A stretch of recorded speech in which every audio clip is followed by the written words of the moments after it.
Welcome to Still Plays Galaxy Viewers. We're back with a talk video, and the wait for Tusken Warrior was pretty short, and that is great. But good news, bad news. Good news is we will get to be testing out both Warrior and Chieftain to start the 3v3 season. But the bad news is some of the elements I was hoping to see in her kit are not present, so I'm left a little underwhelmed.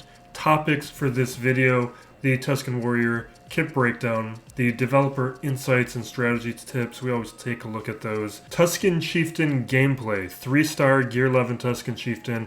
I tried that out last week. Have a little bit of footage I want to show just to indicate what we're seeing here and how Warrior will hopefully slot in, since we're not going to be able to see any Grand Arena gameplay of that for another week. And then we will take a look at Warrior's gear levels to see what it's going to take in order to get her to that Gear 11 threshold to start being able to use her in those Grand Arena contexts, or at least hope to find some usage, and then wrap up as we do with the free-to-play gearing of my roster. And the Q&A was released, so we will take a look at that, highlight anything that I think is notable. But with Warrior, we get the Tusken attacker that will hopefully be the damage dealer to elevate this faction to the modern game. In the key attributes, both momentum and damage over time boost damage, and she will have the ability to dispel buffs. The strategy tips don't really tell us anything surprising, but Chieftain adds to the momentum synergy that already existed with Chieftain, and Finishing Strike is going to work best with high stacks of momentum, so we will want to prioritize that in our gameplay. Now we begin our kit breakdown, where we try to simplify this stuff as much as we can. The basic ability, and this has thrown me off a little bit because I always thought it was called Gaddafi Stick, but now that I'm seeing it spelled out, I want to say Gaddafi Smack? Gaddafi Smack? It's a little weird to see it written out. Physical damage to the target, inflict damage over time.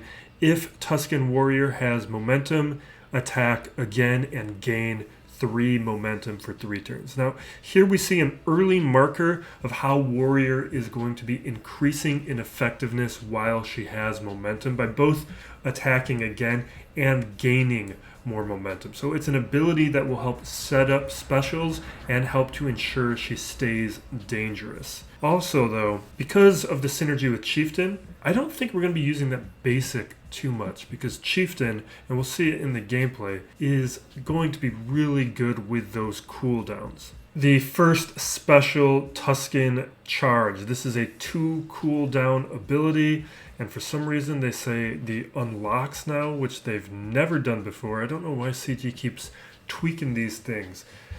Anyway, grant all Tuskens crit damage up and 5 stacks of momentum, so that's a buff that will help increase the damage and the momentum, which will help make them more of a threat, along with all of the corresponding effects from those stacks. Deal physical damage to the target enemy and inflict defense down, AoE dispel buffs on the enemy. Either we are going to want to use this ability to set up the second special, or to recover momentum after using the second special, which we'll get to.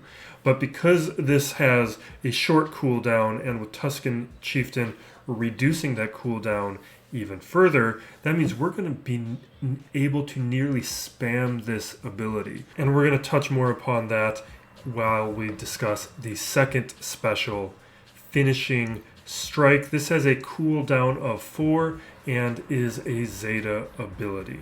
Remove all stacks of momentum from Tusken Warrior, deal physical damage and inflict a damage over time. Deal damage an additional time for each stack of momentum removed from Tusken Warrior, and that is up to 5 times with 50% less damage, and it can't be countered.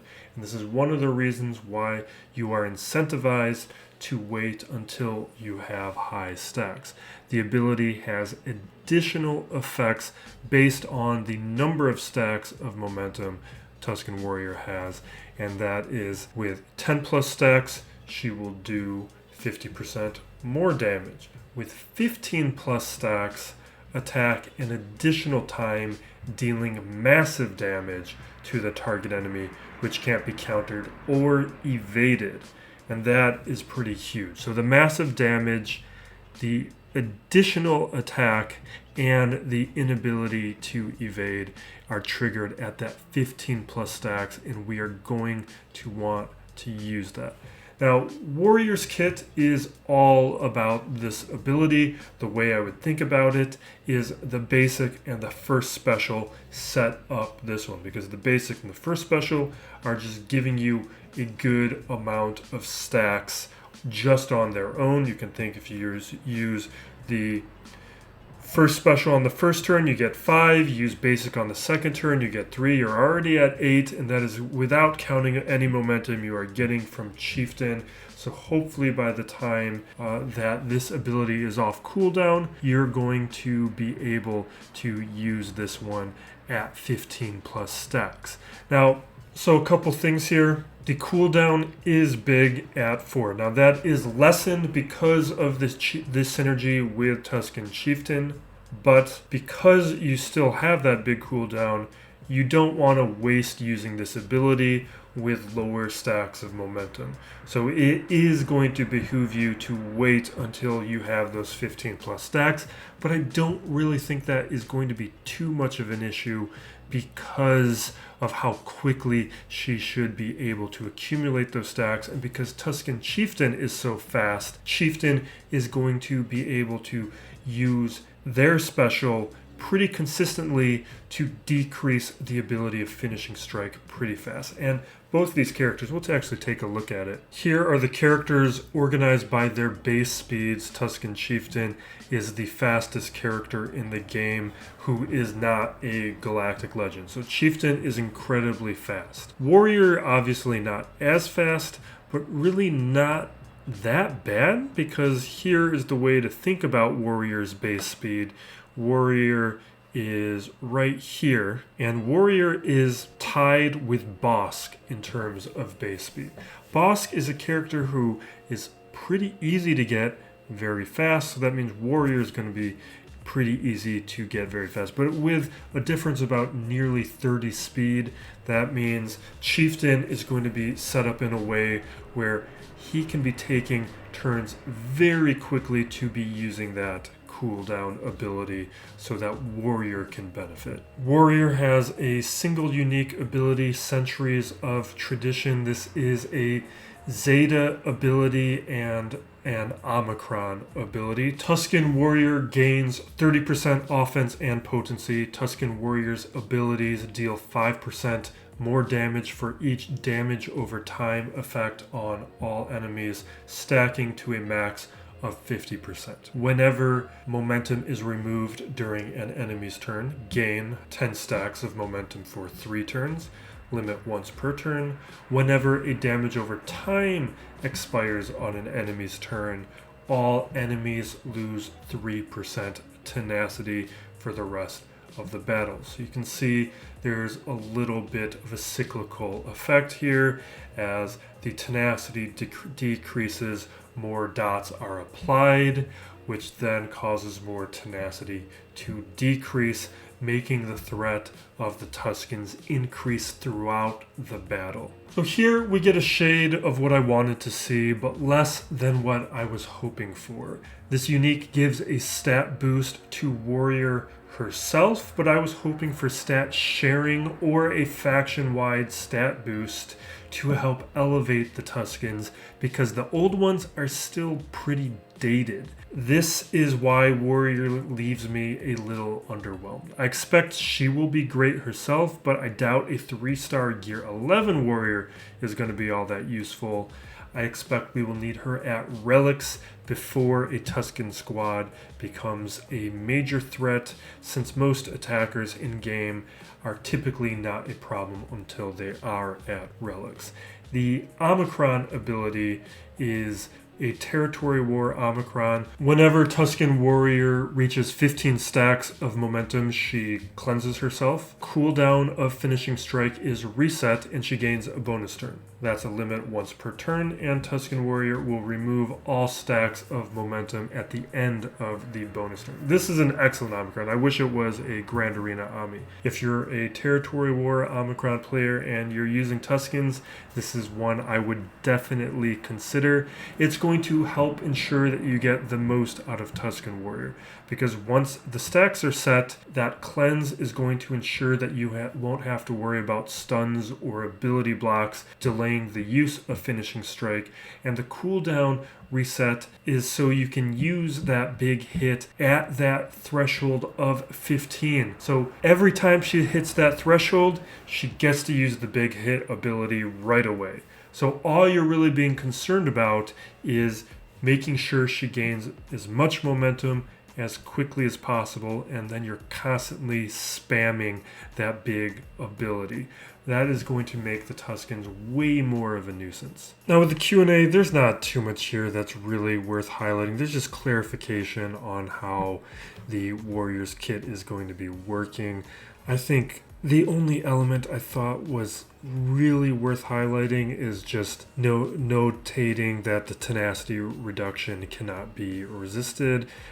I'm not surprised by that, just something I hadn't really thought about. And then the rest of these things are more just about the functionality of the kit, and I actually think we're going to skip it and move on. I don't think it's as interesting as some of the other recent ones, but I wanted to at least mention it. One of the side benefits of me doing this stuff a day later than most everyone else is we get to look at the gear levels once the update has been put in. And I still think this is relevant, especially because in a short turnaround, like with this 3v3 week, it's helpful to determine whether or not we can get these characters up and running before those new Grand Arenas start. So we're going to take a look, beginning with gear level 7, because this is the first one that really matters, and it's just HoloLenses. That's what I'm looking for at gear level 7. Sometimes they're Carbantes, but sometimes it's like 4 HoloLenses, and one by itself is not a big deal, but when you have to do 4 at once, that can be a big S, especially when you need a lot of those to be turning into relic materials. So that is one gear piece that is at a high enough demand that I think is worth looking at. And actually there's only one of the Mark III HoloLens. The other one here is a Mark II. The gear level 8, fairly easy, 2 stun cuffs, 1 stun gun, not a big deal. There is a HoloLens with the fusion furnace, but these pieces get easier over time, and even for a player like me, I'm basically past the wall of really caring about stun guns, but Carbantes are still a major need. Gear 9, easy, 1 set of Chirotechs and a Carbante, but everything else is not too much of a concern. Earlier on, the Mark 7 Nubian scanner is a piece that can be a little annoying to come by, but it's one that your account will eventually grow past. So if you're like me, you're not going to worry about it.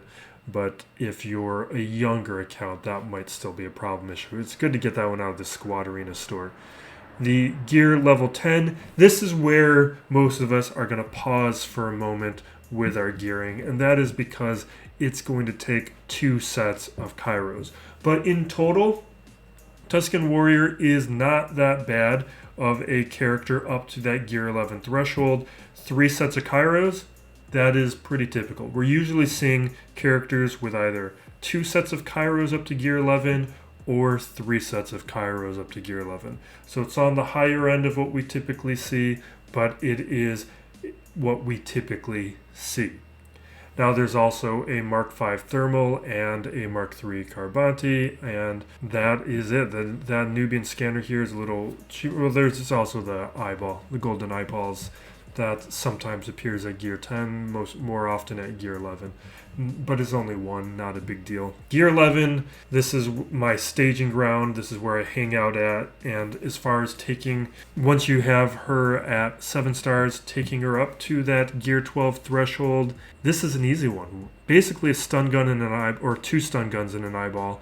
We don't have to worry about additional Kairos at this level, which is fairly common. I think Chieftain needs one definitely. One I'm waiting on right now is like a character like Afra, but Afra's a hard to get character, so that's less surprising. Gear 12, the threshold of bringing her to relics. This is an easy Gear 12 to relic. Now, it does require the Cairo prod, the shock prod, which is the more commonly occurring one finisher, which makes it harder to come by because it's so much more in demand. You basically need Cairo prods at a 2-to-1 ratio for those computers, and that doesn't sound that much, but if you're working on a big project like a GL, that could mean 1,800 shock prods to 900 computers. So these things, as they scale up, can be a big problem. Now, with the other pieces, the med pack, this thing can be annoying. There is only one. Just like with the shock prod, where you think about these ratios, like this med pack can be at a 2-to-1 ratio to things like this security scanner, which is also another annoying piece. But really, as far as the annoying pieces to take the warrior up to relics, it's going to be this med pack and the shock prod. The rest of it is going to be fairly easy to come by. Overall, easy character to gear. We're going to showcase some 3-star Gear 11 Tusken Chieftain gameplay. I used them twice last week, although I only captured the footage for one. The second time I went up against a Iden Verso squad and it did not go well. Iden Verso kind of crushed them. I'm going to use Scion of Django as a 5th. He doesn't really do much. He obviously doesn't count as a Tusken in this scenario, but we need a 5th, so we're going to go with him.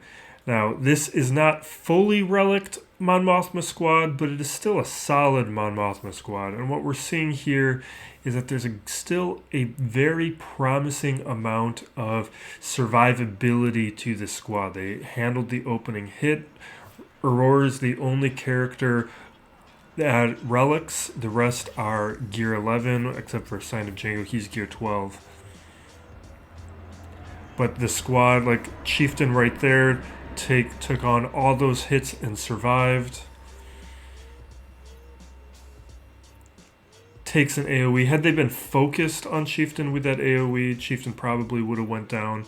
You can see the cooldown ability is allowing them to heal up quickly, get to their specials, do a lot of damage. Now, we could have been focused on Cara Dune, but she's got the potency up, so she's just going to revive. I want to spread out that damage. But you can see where Warrior would come into play is this team doesn't really have the damage output. It's really going to be relying on the damage over times, and that extra dot synergy might really help this squad be more of a threat. Now the stuns, that's coming from Chieftain's Unique. That's being very effective at neutralizing the Mon Mothma squad. So I definitely think, in addition to like the Veer squad, they are going to be also very good at up against these Mon Mothma squads. I was again hoping for more stat sharing though. That would increase the offensive capabilities here, because the offense is really going to be reliant on Warrior exploiting the momentum and the dot synergy. The rest of the squad is going to be there more in a support capacity. Spread out those dots, add some heals, help with the momentum. But you see, this is going to turn into a timeout. But for a squad like this to make it to a timeout instead of being wiped out altogether, I think that is a great result. Now, I think they probably could have beat plenty of other weak squads, but this squad is a test up against a threat that we would likely be seeing regularly in Grand Arena. So I think it was a much more effective threat than up against some junk squads that we might tend to see on defense. For our usual wrap up, the free-to-play gearing, we're going to show 2 different days of the gearing that I did. This is December 26th and December 28th, and that's because the 26th is during the Grand Inquisitor event when I unlocked him, and then 28th is just afterwards, preparing for territory battles. I want to show both because they're pretty close to the same period, even though they're different moments where different things were happening. This gearing starts off with the 8th brother Zeta. I attempted to do the event without it, but Zetas are cheap, and this one I do think is worth it. That Zeta just makes a particular phase or wave or tier of that event significantly easier. So Grand Inquisitor, I take him up right away. I've been preparing and hoarding so much materials to be ready for Jabba that I had plenty to take him up to relics right away, and I wanted to be participating and helping out the guild with Riva shards as quickly as possible. So looking at the Zetas, all these I'm obviously going to put on, but I like to just glance at them before I put them on in all of these videos. Most Zetas these days are no-brainers. Like, there's older Zetas that you want to think about, but most new Zetas usually worth a Zeta. Now I am taking him up to relics. I brought him up to relics because he's a conquest character. He's still good, but also for territory battles to help out the guild. And I haven't put on Omicron yet. I think I'm going to put on at least one of them. Or no, I have put on it. Have I not put on an Omicron? Maybe I haven't put on any Omicrons. I'm thinking about putting on it on one. Inquisitor, I'm obviously not going to put on any Omicrons. At least not anytime soon. Third Sister, though. But it's going to be a bit before I get Third Sister. Now, I don't remember if I took Grand Inquisitor up to Relic 7 right away, just because I don't know how many. I probably have enough. I might needed to have dipped into my crystals to do it, but maybe I waited to do it until it was that wave of the event or that phase of the event. You can see the Afra status. You can see where I am on Jabba. And what I'm starting to do with Jabba is, now that I'm getting close and we're within sight of these things, just taking a few of these characters up to Gear 12 and preparing that starting to stage some of these characters. And this may have been before like a 3v3 season, so maybe I wanted some like Aurora at a higher level. I don't remember exactly my thought process at the time for why some of these characters went to Gear 12 and some didn't. And here's the final portion of the gearing that I did 2 days later on December 28th. This is when I did take those characters up to Relic 7. So just for the Riva event. So most of this, we might just skip ahead actually, because you don't need me to see slice relic levels, but this is when I did it. So Grand Inquisitor, and I guess this is something to talk about. The characters I think, like Second Sister is the one that you don't. And it's a little unfortunate because she's got a ship and you'd like the extra relics to help out with the ship. But the issue is she has the least amount of synergy with the other Inquisitors. So I was expecting her not to be needed for the event. The only reason she would be there and not one of the other Inquisitors if there was some sort of weird synergy that either needed to use her leadership or some effects from her unique or something. But Eighth Brother has way more synergy with the other Inquisitors, so there was no real surprise there. What is something that I wanted to wait. The event's not that bad. The Riva Shards Third Sister event. That's fairly manageable. But you can see, brought those guys up to Relic 7 pretty much right away as soon as I had the Grand Inquisitor unlocked and available to take advantage and help out the guild.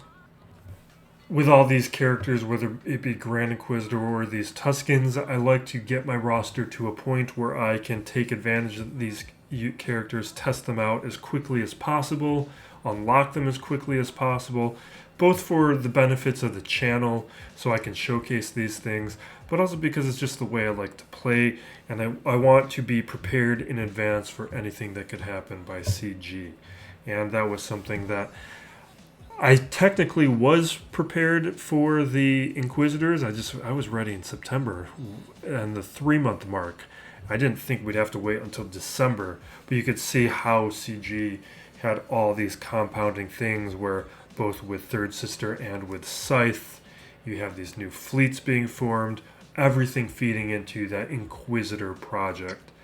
So all these characters, I encourage you to work on them as soon as that is practical for your roster, so you can take advantage of these things. Because we know that these Tuskens are going to be needed for this raid.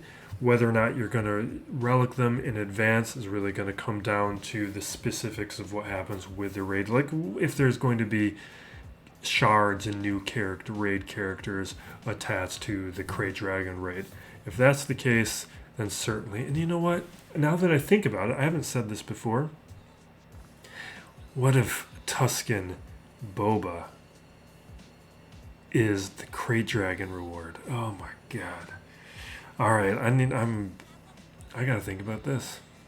I gotta think about this now. Because I hadn't thought about raid characters. And okay. It would be a worthy raid character. Anyway, thank you for watching. Be safe out there, everyone. Be excellent to each other. This is still Plays Galaxy of Heroes.